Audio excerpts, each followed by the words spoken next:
experience ye pesa woni ye share wa brabom experience e de na obi dia yew de na wa fem anase obi aye obi bia meka se rent me ana wotimi fa nche nipa ne da e de enso na wasua me try to forgive me learning is forgiveness from Prophet TB Josua.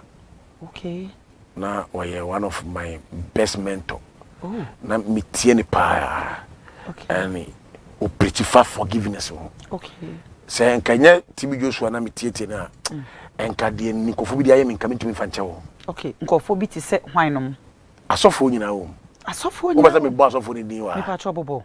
Owusu Bempah ye first. Me pa cho, misro, ye fan chef fridge, me papa. Me chef fridge. I didn't know the other fridge. Na gade one day na nke dey fan chef fridge ma ye beka. Woni agrada, nana agrada. O dan na asam na ko be. Eye evangelist yembra be na wo kana point na wo kana. Woni evangelist Mama Pat. Montem etese. Why? Evangelist Mama Pat. Konfo agrada. Se say yen konfo a friend that e said that you good sir. Okay. But in any case here by asofo mpanifo ko dwane to awo mo ene masse ni mpanifo bibribe ni mekasai e kwan ben e na wo fa so a wo hia na na agrada mami 2 minutes na me nkyere bu kakra because sa question we obi an hyeda embusa me sa question yeah me case ni buy na me tu kwa call South Africa say me pese me ko have a peace of mind kakra o be 2 months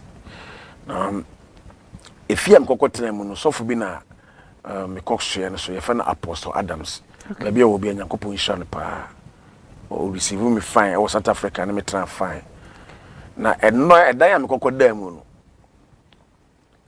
sa adam kokoda sa dan na mu na agrada so ne ba kokoda mu South Africa ho. South Africa ho. Ebreben. 2019. Aso, okay. Tianko. Inti sa dan mu na agrada so ne ba no omodem. Inti mikodu na so fo ne ka kire me se emsa agrada ne ba bi enya adwene mu yale kakra. Okay, ne ba be ma na ye nyina ye. Okay. Yeah.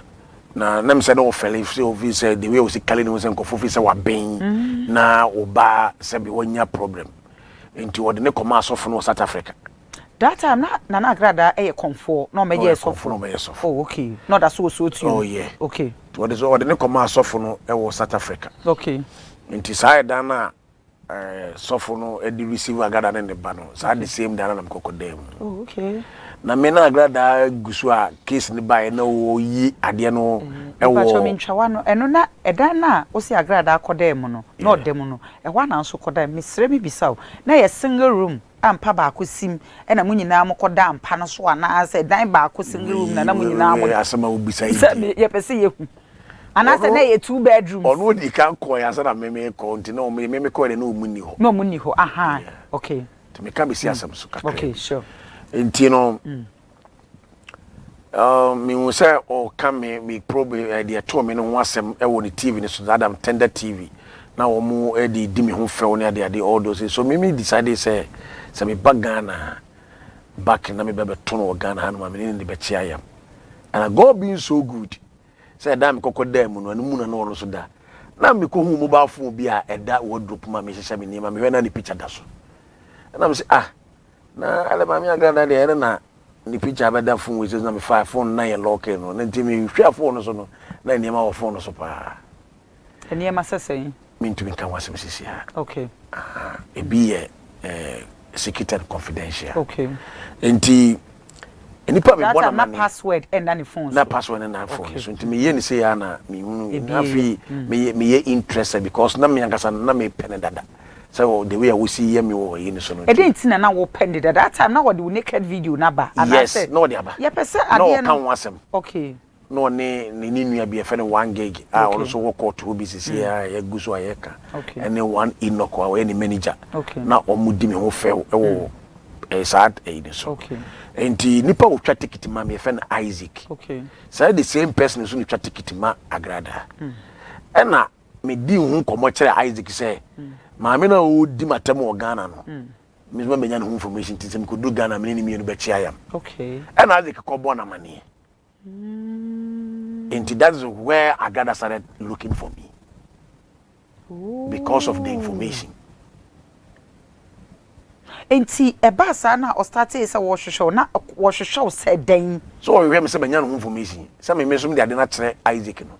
Eba ne say na Agrada otimi enya naked videos a wo tugu abonten say area si nyina ehwe.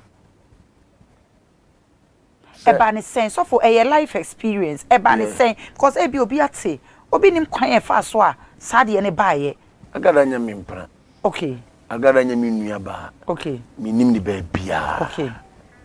So ekwan of aso nya e de on tumi an kanche court de wa kanche court an say wodi for. But me de metete ye ne say e sofo bi na de say adwuma ne say ne say born pa.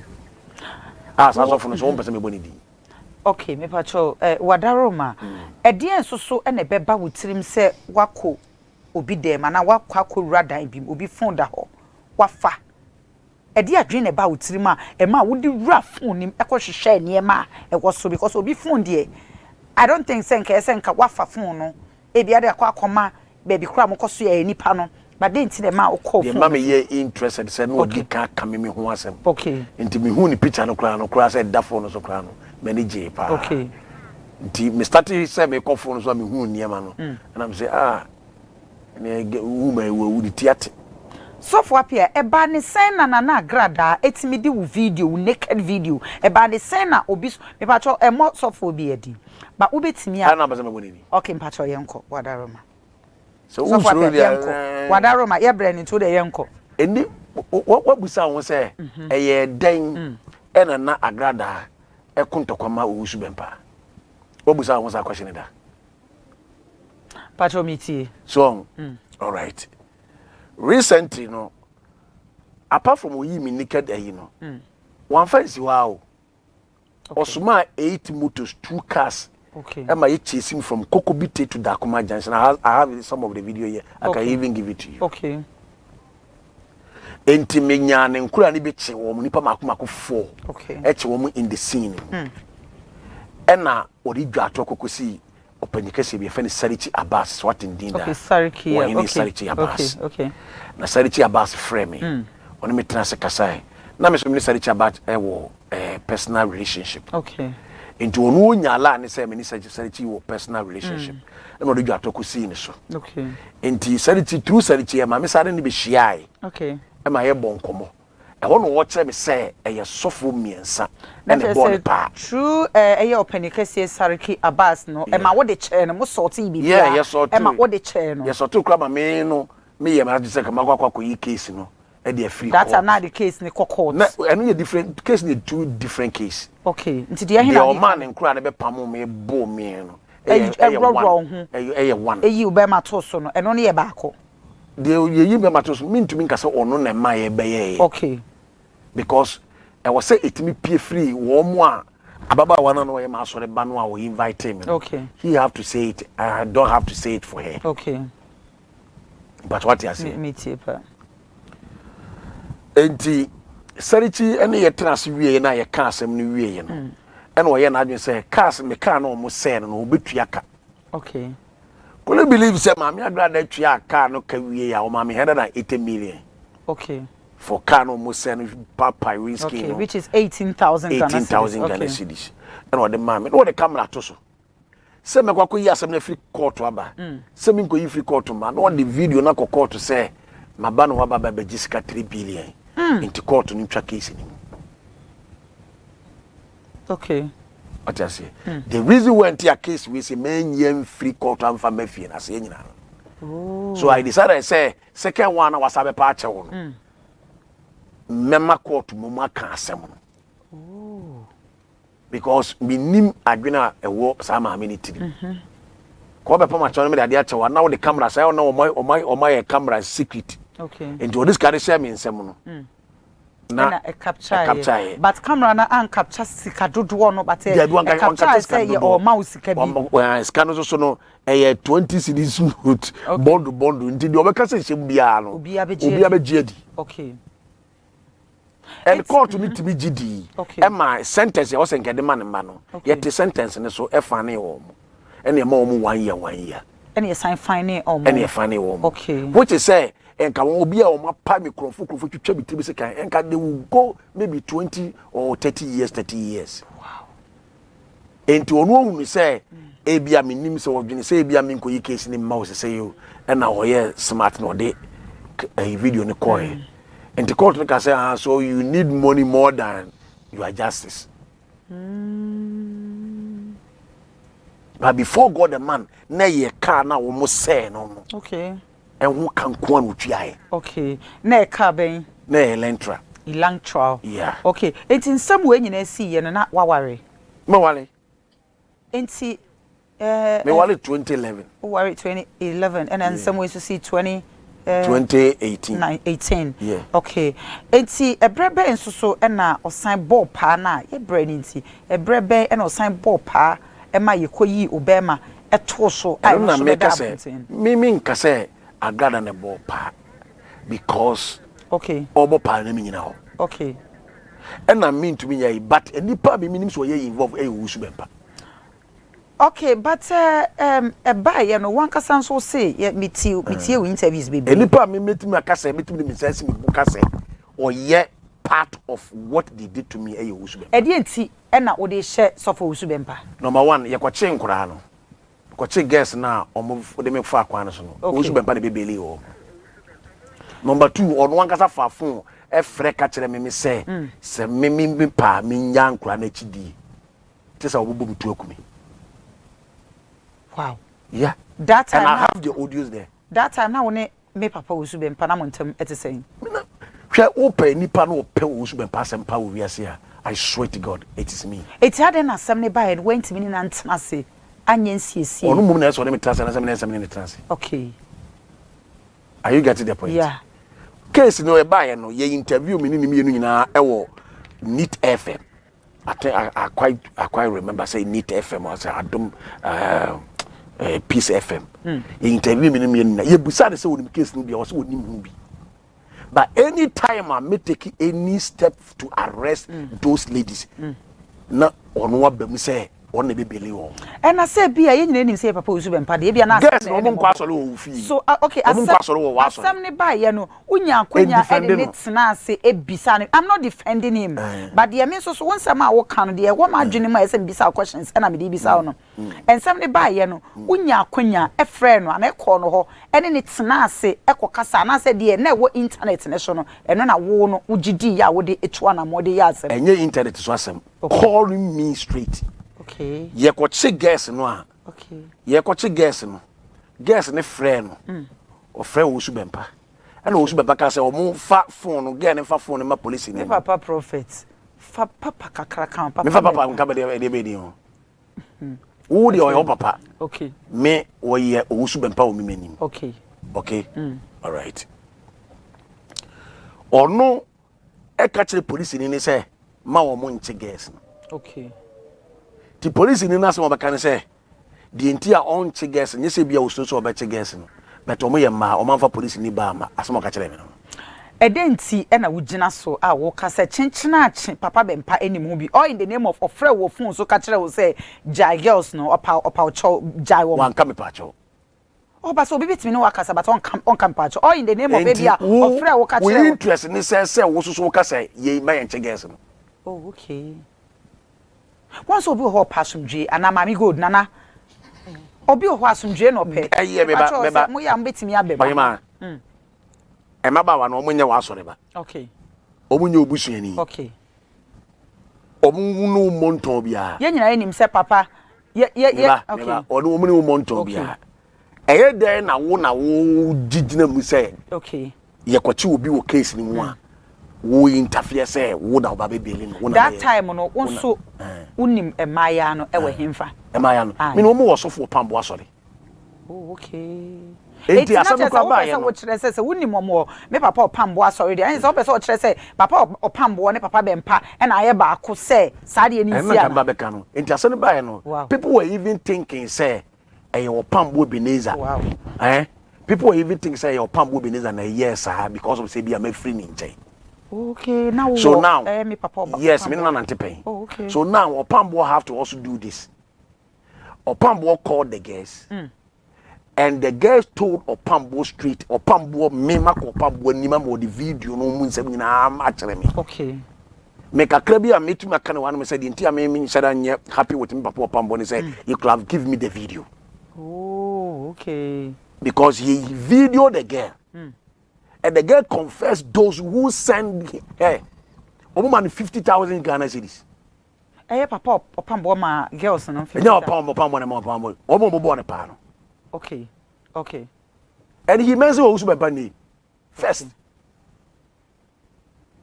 But on Jin this say ebia na papa Opambo yes no. Ebia na asumdwe. Me hu ni say ebia na asumdwe. That be Opambo dey onya boni o. He have to defend himself. What say o video and na de ye wo ya udi hu ya woni say wentimi amfa video ni ma me. Anchrew anasa wan fa. That be o. Friend wa frame akodi fie. But ebia na opa asumdwe. Ebia no person nsem ni nyina etutwa wo pass gate no wa say I need justice. Okay. I need justice. Okay. Justice for myself, justice for my family, justice for my children. Who them say my sister in school maku 4. Oh, sorry. Because they omo the video no mo the send omo school. You say. Until this time no omo school omo ko no me nko obi. Okay. Because when they go to know me, people know me a lot in this country. Until anytime be a me konkra nche bi ombo uni say e bia enkra so mesi we on papa ni no then and then omo de twetwe until I have to change the school. Asam ne ba sa na ye bo ye yi ube ma to abonten sen e na wo fa no. I decided to kill myself. Jesus. Yes, until say nyankopon yi ni wadi kire me. I decided to kill myself. Me shame manke to anim one night bi. Na my yes me community to na kokoto epu. I mean person me body kura obi abi before God the man. And that very night no and nyankopon yi ni wadi kire me said don't kill yourself. I'm not done with you. Enti eno ene shame in kunan e mama ho den. Say me fight the case no till the last breath of my life and I'll be still fighting it. Me we are glad that we kura no. Unim say hwe mama for kwanya we say so nka bi kakra nkyere o man Ghana. Okay. Because I believe some people are listening. Yeah. Yes, your policy for. We should help ourselves and do the right thing. Okay. No matter how the person is. Because case, me report only the very day no assembly see and then me report to case in Israel.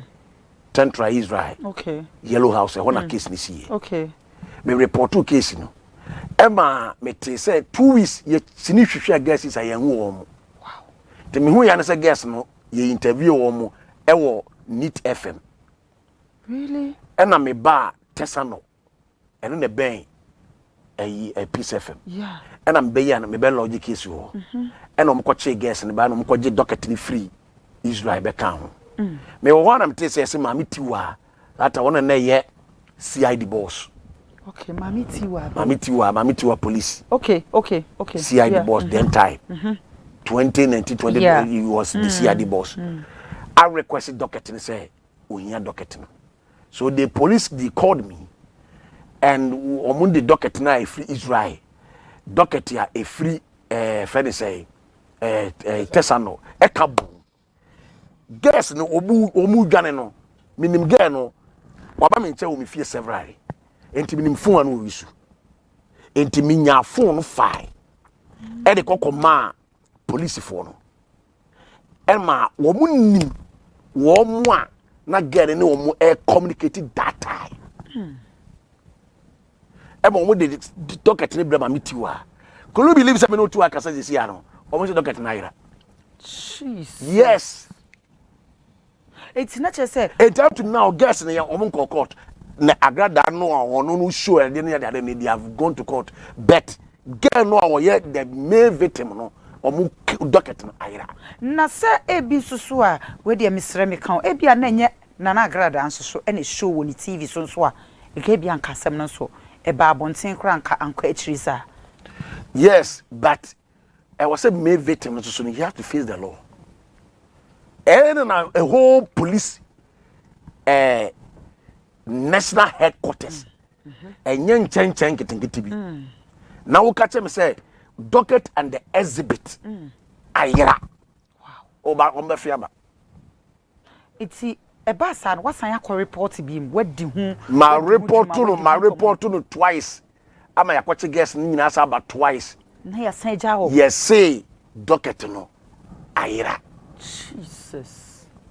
Before God the man. Enti na chese say no person che say empanifo ni bi ana say o ma ye no foolish case ana. Obi at docket ayira how the one ever court.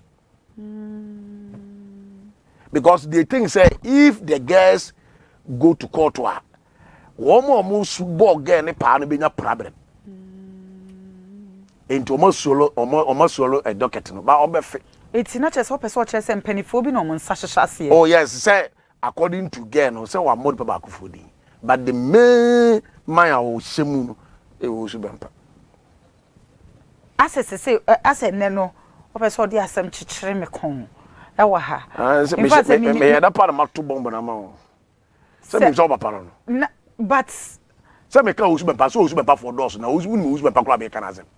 Owusu Bempah for doors. Ai, into Owusu Bempah kura. Social media guy bi wo ho e fa na Owusu Bempah. You was so for kura do Owusu Bempah kura bebre. Aha, so me into relax. Okay. Mami good, bremo kakra na yentwa ye ho embra. Asam ne de no kro nyame. Said the so for kan asem. Yeah. Na medical born yera ba so pa. Okay. Yeah, na mo na so kakra ma me. Ne yere wa ya ati. Enye menyina ne betumi afasa de yi. Yeah. Na mesa ka esusu se said the na so for kan no. Se a police fuo titru Ghana ha police fuo. Enye omu nyina de ebinom. Sikedie eni nneoma bi a omo jijinti no. Asem no said ye tie wo so mo ka no na o ma nwa asem no ye mfa asem ni ensi said ya wo sa asem ne ko I didn't na wo hu ne sa de nti America sa asem ne say said ya so for ka na asem no say asem ni si ye no o ko report asem no de na police for ye obi afro obi say oh brabe bompa e ma me na me yare na sofo according to asem na sofo can beginning no internet social media so na men so make ho asem ama sofo ya ba won che say obi ben e na fresh sofo Appiah say o mebon pai ya o ka na asem ye fe Deborah na fresh sofo Appiah say o yare so o mebon ade na ne church member na yeah just say na ye wo church member yeah aso it any church member e no friend no so o friend anajo anasa awia anasa for frame club for 3 days class ko na maybe e ti dey na ko na ya na pa na asa na ya no pa